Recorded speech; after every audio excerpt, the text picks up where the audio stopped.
মূল্যবৃদ্ধি ও ওষুধের দাম বৃদ্ধির বিরুদ্ধে বালুরঘাটে এসইউসিআইয়ের আইন অমান্য কর্মসূচি। মূল্যবৃদ্ধি, ওষুধের দাম বৃদ্ধি, বেকারত্ব সহ একাধিক দাবিতে বৃহস্পতিবার রাজ্য জুড়ে আইন অমান্য কর্মসূচি পালন করল এসইউসিআই। দক্ষিণ দিনাজপুর জেলার বালুরঘাট শহরেও এই কর্মসূচির অঙ্গ হিসেবে একটি মিছিল বের করে সংগঠনের কর্মী সমর্থকরা। বালুরঘাট শহরে এই কর্মসূচির নেতৃত্ব দেন দলের জেলা কমিটির সদস্য নন্দা সাহা। তিনি জানান, ট্রেড কালচার, লাগাতার মূল্যবৃদ্ধি, বেকারত্বের সমস্যা দূরীকরণ সহ বেশ কয়েকটি গুরুত্বপূর্ণ দাবিতে আমরা আজ রাজ্য জুড়ে আন্দোলনে নেমেছি। দক্ষিণ দিনাজপুর জেলা কমিটিও অংশ হিসেবে বালুরঘাটে আইন অমান্য কর্মসূচি পালন করছে। এসইউসিআই নেতৃত্বের দাবি, কেন্দ্র ও রাজ্য সরকার জনস্বার্থ বিরোধী নীতি গ্রহণ করছে, যার ফলে সাধারণ মানুষ চরম দুরবস্থার সম্মুখীন হচ্ছেন। সংগঠনের পক্ষ থেকে হুঁশিয়ারি দেওয়া হয়েছে, যদি দাবিগুলি না মানা হয় তাহলে আগামী দিনে বৃহত্তর আন্দোলনের পথে হাঁটবে তারা। ফাইন মেটাল ওয়ার্কস, যে কোনো ধরনের LED light, metal board, flakes board, নিয়ন বোর্ড, এসএপি ডেকোরেশন বানাতে আজই আসুন আমাদের প্রতিষ্ঠানে। আমাদের প্রতিষ্ঠান ফাইন মেটাল ওয়ার্কস, আশ্রমপাড়া মোড়, নিয়ার পেট্রোল পাম্প, ইসলামপুর। যোগাযোগ নম্বর 9971136010 অথবা 8076964664। আজকে আমাদের সারা রাজ্য জুড়ে আইন অমান্যের কর্মসূচি আছে। এটা হচ্ছে আমাদের ধারাবাহিক আন্দোলন যে চলছে।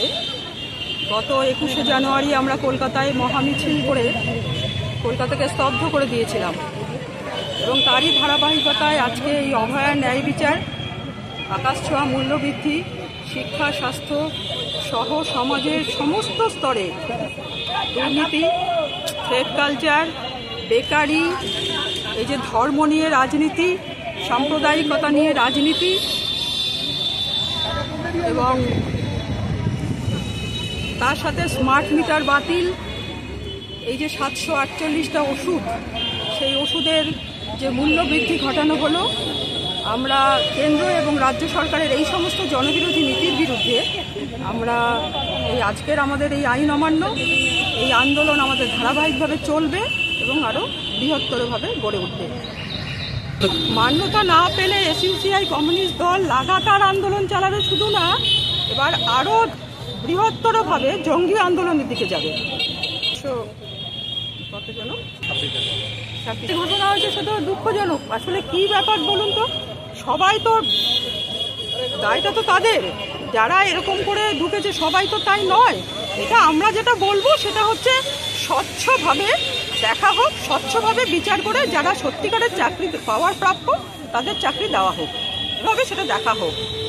মনে করছেন হ্যাঁ, রাজ্য তো জোট বেঁধে যাচ্ছে। এই যে অভয়া ন্যায় বিচার যে পেল না, অভয়া ন্যায় বিচার যে হলো না, সে তো কেন্দ্র রাজ্যের পুরো সেটিং আছে, না হলে এটা কি এরকম করে হয় নাকি? এবং শুধু তাই না, যখন কেন্দ্রীয় সরকারের কথা আসছে, রাজ্য সরকার সবই মেনে নিচ্ছে, সবই মেনে নিচ্ছে।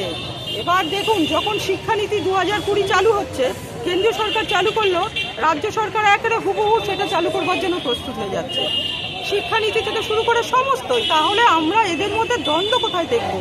দ্বন্দ্ব দেখতে পাচ্ছি না, পুরোটাই সেটিং। আমার নাম নন্দা সাহা।